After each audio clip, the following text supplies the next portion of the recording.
October 1856. 5 overseers butchered by Sickles. No suspects, no trials, no witnesses willing or able to speak.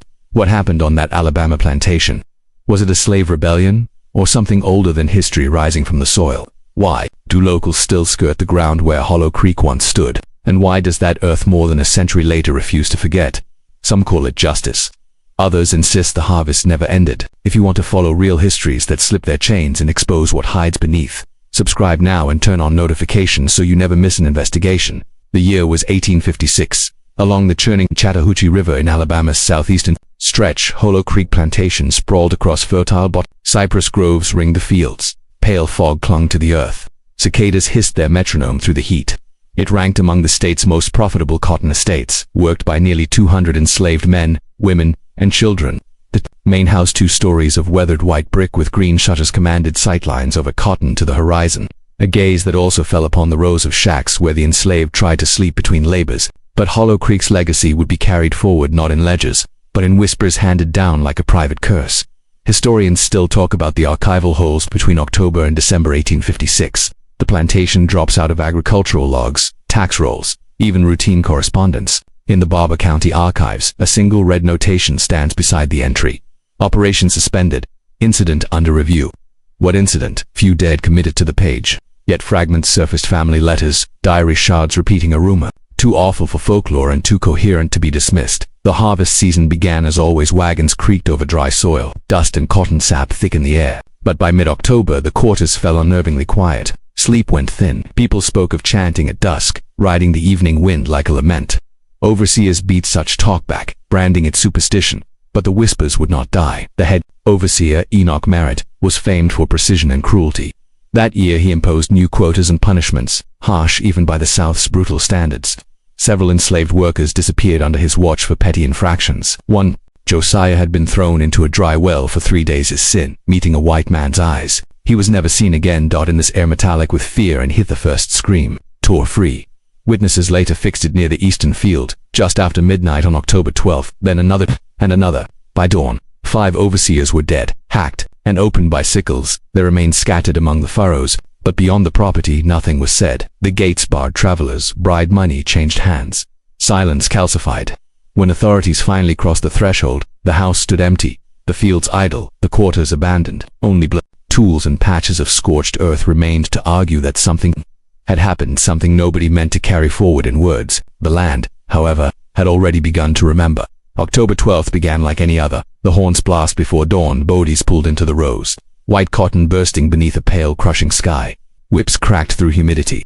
Schedules bit. Every hand had to feed the machine. Only something had changed. Merritt read it first in the eyes. They refused his gaze, not in fear, but with a hardened refusal, a quiet resolve like a shared sealed pact. Their movements stayed efficient yet heavy, as if each task were a signal in a plan spoken only with hands. No prayers, no humming, just the rustle of plants and the crunch of boots over dust. By sunset the air felt strung like wire. The sky burned red. Wagons rolled toward the barn. Then the sun went down, and night began in earnest. What followed was never officially recorded. What we have are 2 surviving journals and rumor. A traveling preacher, lodged nearby, wrote of cries starting around midnight, not beatings, not drink, but something raw, as if the earth itself was wailing. And Sarah Alcott, a young relative visiting from Georgia, left an entry dated October 13th, 1856. I woke to firelight through the window. The barn was aflame. I saw Enoch running. He stumbled. Something followed him. It shone. I could not name it. At morning's gray edge, when the flames lay in ash, 5 bodies were found. Flung across the plantation, every one an overseer, none granted a quick death. Enoch Merritt lay by the cane press, throat and wrists cut with surgical neatness too. Warren and Tilson were half buried in trenches in the cotton, faces covered with picked cotton like shrouds that mocked the crop. Benjamin Rehung inverted in the smokehouse, eyes removed. Daniel Cobb still clutched a weapon he had tried to fight. His chest split, ribs splayed like a cracked fruit. In each scene, the sickle was the signature. One blade had been driven into a barn beam and left there, smeared, like a mark the land itself had signed. The quarters were empty, beds cold, belongings abandoned. The enslaved had either vanished or fled. The owner, Elias Hale, was away in Mobile. Upon his return, he shut his mouth to press and officials alike. We know what he said only because a letter leaked to abolitionist circles. To his brother, "They reaped us, Caleb. They reaped the reapers." Whatever unfolded that night was not frenzy. It was orchestrated, symbolic, and then suddenly silent. Silence never lasts where property and order are creed. Within a week, the Barber County militia 30 men rode in not to inquire, but to contain. Their remit was not truth, but control. Even they were shaken by what they saw. The plantation seemed to have decayed overnight. Rows that had been neat now looked disturbed. Great swaths of ground were heaved up, as if something had clawed through from underneath. The barn was a char skeleton. The overseer's remains already surrendered to flies. The main house, though untouched by flame, stank of smoke and iron. The enslaved population, nearly 200, was gone, all except 14. They were taken near the river's edge, crouched in a ravine. They did not resist, they did not speak. Interrogation slid off them like rain off oiled bark. Their stillness read, not as fear, but as something finished. The militia chose to read it as defiance. Without judge or jury, the 14 were hanged from the cypress along the property line. No pastor, no names, no graves. An official phrase later appeared exactly once: agricultural terror event. Sterile, absurd, and then sealed. But the ground has a habit of pushing back. In 1892, a local pastor chasing genealogy in Eufaula found a bundle of scorched pages tucked beneath the floorboards of an abandoned church. The handwriting seemed to match Anna Hale, Ilias's daughter. One page they sang in the fields again, not the old ones, no words, only rhythm. I felt it in my bones like thunder below. Father told Enoch to stop them that night. Josiah was taken, another. The symbols on the barn door returned, scratched deep. I drew them here. The sketches wrapped in braided sigils unknown to any alphabet, curved like vines, twined like veins. Her final entry, dated October 10th, 2 days before the killings, repeated a Latin line over and over: ex sanguine, libertas, from blood, freedom. Scholars and occultists have battled over whether it is metaphor or invocation, but the implication hangs. This was no accident. It may have been ritual. Jump to 1968. State archaeologists, scouting for an industrial site, probed the ground beneath where the quarters had stood. They unearthed shallow pits holding tools arranged in geometric pattern: sickles, hammers, knives, deliberate, rusted, intact. Below one, carved bone fragments. The project was abandoned. The report never saw daylight. To this day, the parcel where Hollow Creek stood remains undeveloped, all choking vines and thick brush. Locals say the soil rejects the plow. Crops rot before they ripen. At night, under moss-draped limbs, the air keeps a faint iron tang that does not belong to due time. Rolled on, war came and went. The slave economy cracked. Names like Elias Hale and Enoch Merritt shrank to footnotes. The fields went to thicket. The cabins sagged to ribs. The main house, they say, collapsed in an 1880s storm.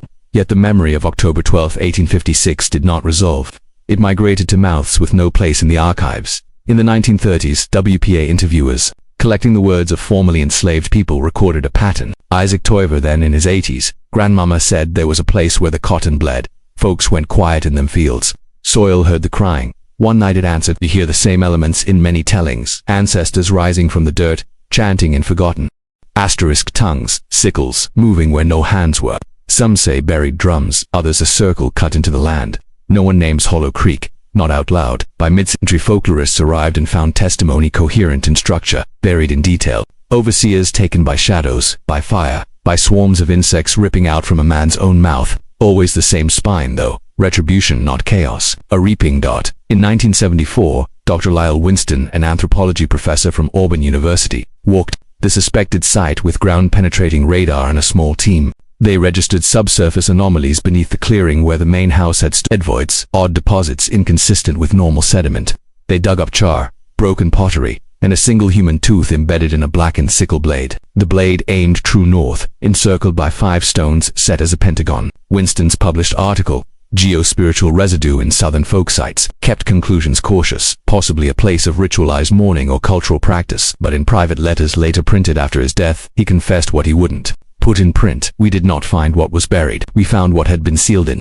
In recent years, ghost hunters and curiosity seekers tramp the brush and bring back blurred photos and dead batteries. A podcaster from Birmingham claimed he walked alone at dusk and heard wet footsteps behind him. When he turned, no one was there. But later 5 parallel slashes ran down his pack as if raked by blades. So if this was rebellion, who led it? If ritual, who taught the rites? No manifestos, no names, only symbols, silence, and the grounds. Testimony by the late 20th century, Hollow Creek had faded from textbooks, but it refused to vanish from memory. In the 1970s, folklorists, professors, and occult historians began circling the legend with greater intensity. Each encounter left more unease than clarity. Stories collected in those decades all sang the same refrain: retribution disguised as ritual, harvest as reckoning. What happened in 1856 was not chaos, they claimed. but deliberate, structured like a ceremony no outsider could decipher.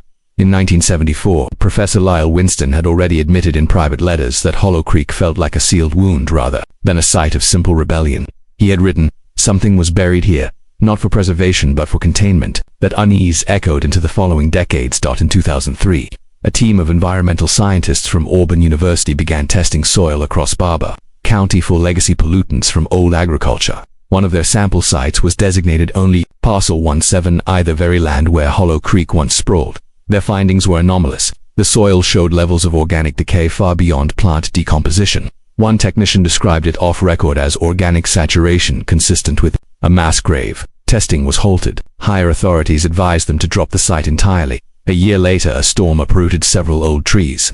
Beneath their roots, surveyors glimpsed something long buried: twisted iron tools, warped into unnatural shapes, concentric rings carved directly into the clay, as if marking a boundary. An independent photographer managed to capture images before officials sealed the property. When the negatives developed, faint human silhouettes appeared in the exposures, though no one had been standing there. Though Hollow Creek never entered mainstream museums or plantation tours, its symbols turned up elsewhere. Researchers noted them scratched into the wood of ruined cabins in Georgia, carved into hidden panels of slave quarters, even chalked on the ground during gala funerals along the South Carolina coast.